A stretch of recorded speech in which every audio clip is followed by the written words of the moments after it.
This is the best moments of the Barbecue Central show in 10 minutes or less. Ever wish you could re-listen to your favorite interview or segment? Do you enjoy hearing older shows for the first time in years? Then the best moments of the Barbecue Central show in 10 minutes or less is just what you need. Thanks for listening and enjoy the show. Welcome, everyone. It is time for the best moments of the Barbecue Central show in 10 minutes or less. I'm your host, Jon Solberg. Today's show, 2 segments pulled from May 21st, 2013. Meathead Goldwyn from AmazingRibs.com stopped by. Had a conversation with Greg about grilling surfaces, grill grates, and such. We're going to get to Meathead's conversation in just a minute, but first, let's listen to Greg and Mark Lambert. Mark is the pitmaster Swine O Mine, and in this show, he was just coming off of their recent victory down at Memphis in May. Let's get to it. From May 21st, 2013, here's Mark Lambert. My first guest tonight coming in off the heels of their big win this past week at Memphis in May World Barbecue Championship. Their second overall win, by the way, at this event. They took first place shoulder, which shot them into the overall finals, where they stood head and shoulders above all the others that day. Let's go ahead and head over to the hotline as we try and forget the worst pun ever attempted. And Mark Lambert, Swine O Mine. Mark, how are you, buddy? Awesome. Yeah, is it just awesome, or is it even more than awesome? Well, I don't know. I don't know the feet have actually hit the ground yet, but it's just starting to sink in just a little bit. So things are a little crazy and in disarray at this point around the house. So once we kind of get caught up on all the emails and cleaning up, maybe it'll sink in a little bit, and we can figure out how to move forward. There you go. Mark Lambert joining us here on the show. We'll get into this past weekend here in just a second, Mark, but I guess for the folks who might not know all about you and the team, can you give us a little background about you personally, where your passion for barbecue came, and when you decided to jump into this competition deal? I started cooking barbecue. I knew nothing about even competition barbecue or barbecue at all, for that matter, other than just ribs on the grill. Grew up in southeast Oklahoma, but when I moved to Memphis, went to work for a telephone company, a cell phone company, and they did a lot of hospitality at Memphis in May, and I was a gopher, just mainly because I got to get out of work. But I came to enjoy it, and then when times got tough, that was one of the first things they cut was the hospitality budget for Memphis in May. A few of us that were already hooked, we decided we wanted to keep doing it, so we sort of sat down at a table one night and decided we were going to change names and keep cooking, and there were still, I guess there's still 3 of us, their original team members from 1995. We used to win the Miss Piggy contest every year was our claim to fame because we had quite the budget. But we worked and worked and worked, and I wasn't actually the cook until about 2001 when we lost our head cook, Jody Bryant. And when we lost him, I took over as head cook and started trying to improve things. Really, only from what I had learned and seen and what he had taught me. I had no previous experience whatsoever with barbecue. My cooking passion came from my mother originally, and all throughout college I worked as a cook and as a server and a bartender and a back of the house manager, in front of the house manager for a restaurant chain called Grady's Good Times Bar and Grill, and that's where really my passion for food and cooking came from. Over and above that, once I moved out of the house. Swine O Mine, well known for the quality of the pork shoulder. You've won this whole contest one time before. Shoulder now 4 times in a row, right? Is it 4 times in a row? Not in a row. We won shoulder the first time in 2005. 2006, we were 9th place, I believe. 2007, we were 2nd. 2008, we were 1st. 2009, we were 1st and overall grand champion in 2009. 2010, we were 3rd. 2011, we were 13th. 2012, we were 11th. And then this year, 1st and overall again. There you go. So, what do you think? You've done very well in the pork shoulder process. What do you think puts you over the top comparative to some of the other teams that are cooking shoulder out there?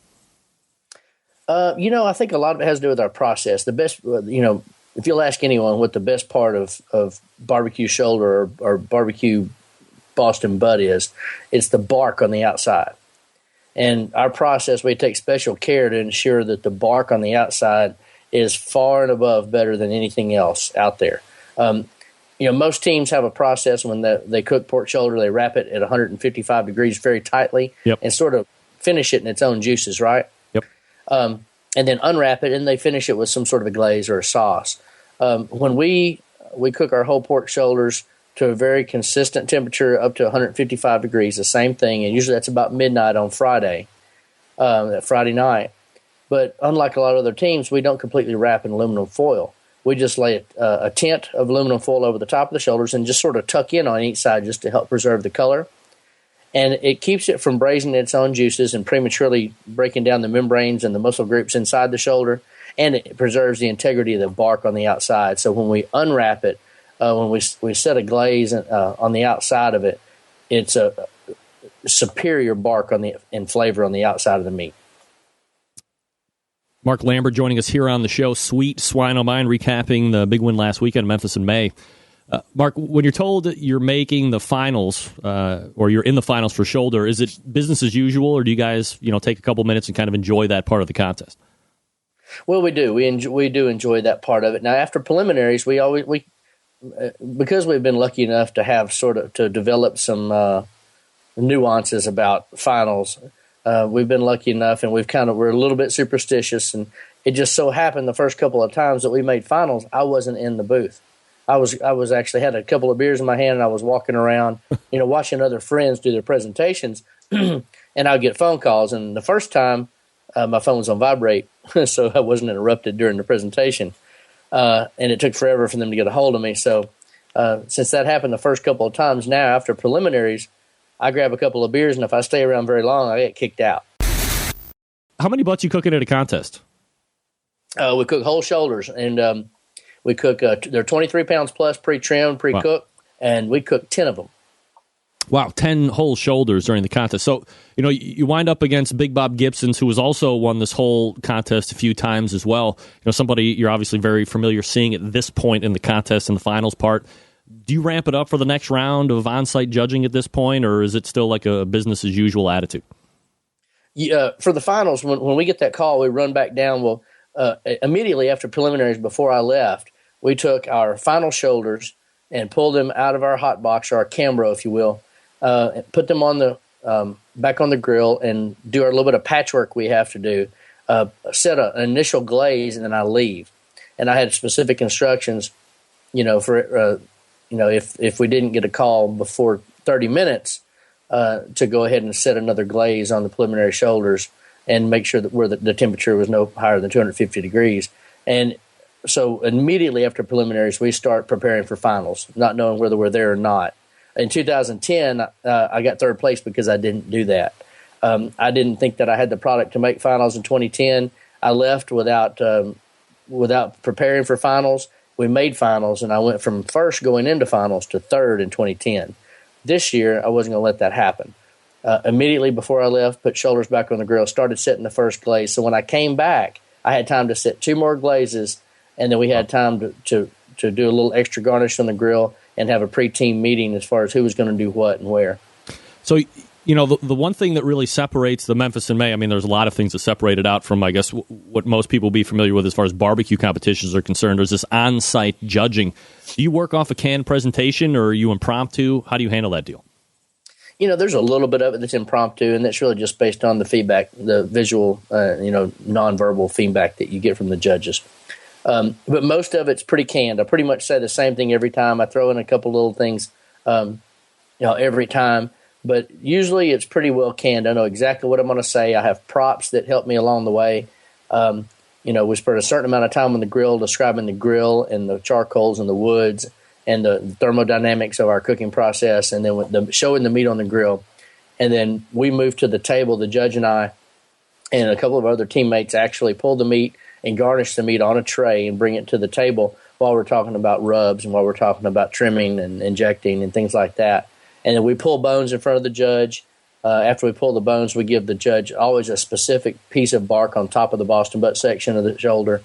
And then we give them a little bit of sauce at that point because we give them a piece out of the middle of the Boston butt. And then we give them a piece off the top of the picnic that has bark all over it. And then we give them a piece out of the middle of the picnic. And then we finish. We actually I bring in when we introduce sauce. Our sauce maker makes our comp sauces, Richard Lackey, and he describes in vivid detail the sauce making process, what makes the sauce different, why it complements the flavor of the meat so well. And then with the very last piece we give them is actually a piece of the pork brisket that's still attached to the shoulder. And we give them a spicy version of our sauce with that as a finisher, and it usually takes them over the top. What do you think the judges are looking for in on-site presentations? What separates the winners from the rest of the pack? I think they're looking for confidence. They're looking for confidence that cook knows what they're talking about. Not just in what they're saying, but their body language and how they carry themselves and how confident they are. A lot of it has to do with comfort. Whether you're selling something to someone or whether you're presenting something to someone, people buy from people that they like and they're comfortable with. So I think a lot of it has to do with how comfortable you make that judge. To put in your request for a future show, please contact Jon Solberg via email at jon@bbqcentralshow.com. My first guest in the second hour is a show regular here. Typically, you'll find us having some type of spirited discussion about barbecue and grilling or beer can chicken or whatever it is. You name it, we cover it. He's also creator and the runner of the world's most popular barbecue and grilling website. Let's race over to the hotline and welcome back, friend of the show, Meathead Goldwyn, joining us here. Meathead, how are you, bud? I'm great, Greg. How's the Cleveland Cavalier of barbecue? Well, I'm doing very well, and I'm trying to figure out what is on your head, Meathead.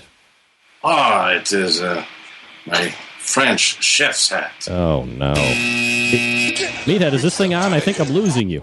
It's a French chef's hat? Could it just be a chef's hat? Or does it have to be a French chef's hat? I don't know, Greg. I always have to have some kind of goofy hat on for you. Do you know who you look like? You look like Mr. Like Chef Tell. You look like Chef Tell. Yeah. Oh my God, that's phenomenal. You got the beard. We've never been seen in the same room together. Well, I would venture to say that would actually be a true statement on your part, Meathead. So, Memorial Day almost upon us, which for many Americans signifies the beginning of the socially acceptable outdoor cooking experience. Mm-hmm. Of course, we know better. Grilling for most, barbecue for others. But in any event, they both utilize some kind of grill grate, which happens to be our discussion tonight. So, how should we open up discussion on grill grate? I mean, really, could it be like one of the most overlooked items for a barbecue pit or a grill?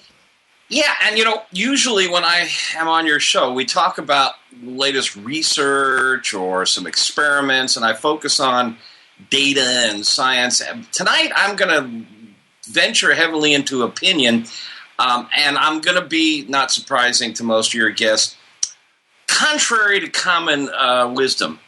Here's my thinking about grill grates. They're the surface upon which things cook.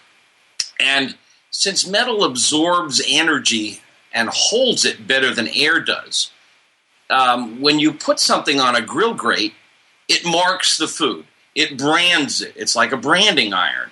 So you get these grate marks or grill marks on the surface. Well, I mean, if you're doing a pork shoulder or even a steak for that matter, what you don't want a crosshatch on the surface. Now, I know a lot of people really like grill marks on the surface of a steak, but I feel like that those grill marks are really dark Maillard effect, caramelized meat surface, and they're the flavor that I like the best on a steak surface. So all the stuff in between, all the little diamond shapes in between, the interstices between the grill marks, are really meat that hasn't lived up to its potential. I want my steak to be an even, straight color, dark brown mahogany color edge to edge. And certainly if you're doing a pork shoulder or something like that, you want your bark. You don't want marks on the surface. So, I mean, ideally, if we could suspend the food in air without touching the metal surfaces, that would be the best solution. The next best thing, I think, is a very, very small grate. Now, everybody raves over cast iron and these big, fat, thick. And the thing about cast iron is it really holds heat. Yeah. I mean, it's a great frying pan. It really it absorbs heat. It's heavy, it's thick, and it retains heat. So food that gets on it, it's like being on a frying pan. It sizzles, and it really gets a dark brown. But again, you're not getting the area between the grates. And if you're not careful, you can go black, which is carbon, and that's not all that tasty. The other thing about cast iron that I'm not fond about is they're a pain in the butt. Sorry. They're a pain in the butt to maintain. They get rusty. You have to oil them. If you forget to oil them and you come back, they're all rusty. I don't want rust on my chicken. So I'm just not a big fan of the cast iron grates, and even the enamel-coated cast irons, which are, you don't have to clean, but you still have the heating properties, that heavy bulk mass that really heats up and scars the surface of the meat, leaving much of the meat untouched. Let me interrupt here just for a sec. I used to, when I first got into, the barbecue and the grilling scene, I got my first Weber, and that Weber came with the PCI, or the porcelain-coated cast iron grates. And it was like all the rage back then. And I was like, "Wow, okay, this is great." And like you said, it took a little longer for the grill to heat up because the grates are sucking up all that heat initially until they get hot enough to kind of pass through. And I was like, well, I don't want raw cast iron because, like you said, a perceived pain in the ass. And look, if you stay on top of it, I think raw cast iron is a pretty good cooking surface. But the minute that thing gets a little bit of rust, it's almost like cancer in a sense that it's almost impossible to stop once it is on your cooking surface. So that's why I always say at the end of every show, if you cook on raw cast iron, season it each and every time, blah, blah, blah, blah, blah. The porcelain-coated cast iron grate, I think, has an inherent flaw which a lot of people might not consider, which is this. When you clean it, it has to be with that soft brass bristle. You can't use a broiler brush on or anything heavy-duty because you'll take that porcelain coating right off of it, and now you're screwed. You've lost it, or it's chipping, or it's leaving on food. I think porcelain-coated cast iron, way overrated. I have to agree with you. The other thing is if you drop it, it can crack and craze, and then it can start rusting. I've settled upon thin wire stainless steel. It is not so thick that it creates these big fat grill marks. And if I keep moving the meat around, I can get an even brown surface. I can get that whole surface fully developed, fully browned, and really crunchy. I can get a crust, and that's what I wanted. What I want when I'm doing a steak. The big, thick stainless steel ones have very similar properties to cast iron, but in that they retain a lot of heat.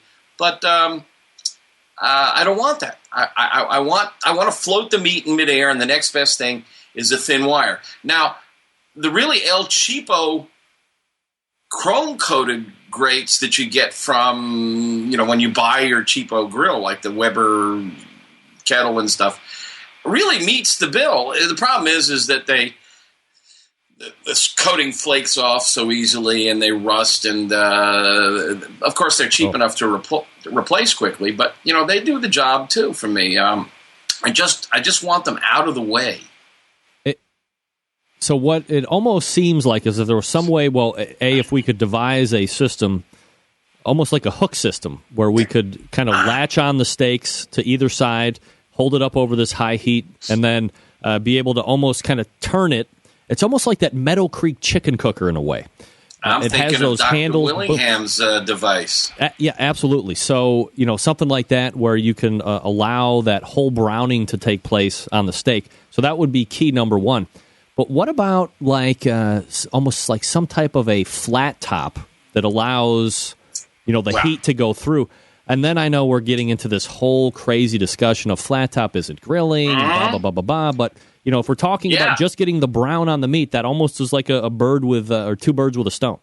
Well, we haven't touched upon a grilling surface that I think many of your listeners know and love, and so do I, and that is grill grates with a capital G.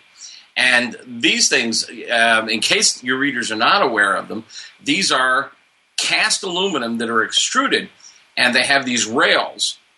And then between the rails, they have valleys that are solid. And we'll talk about cooking in the normal way. But if you have grill grates, flip them upside down.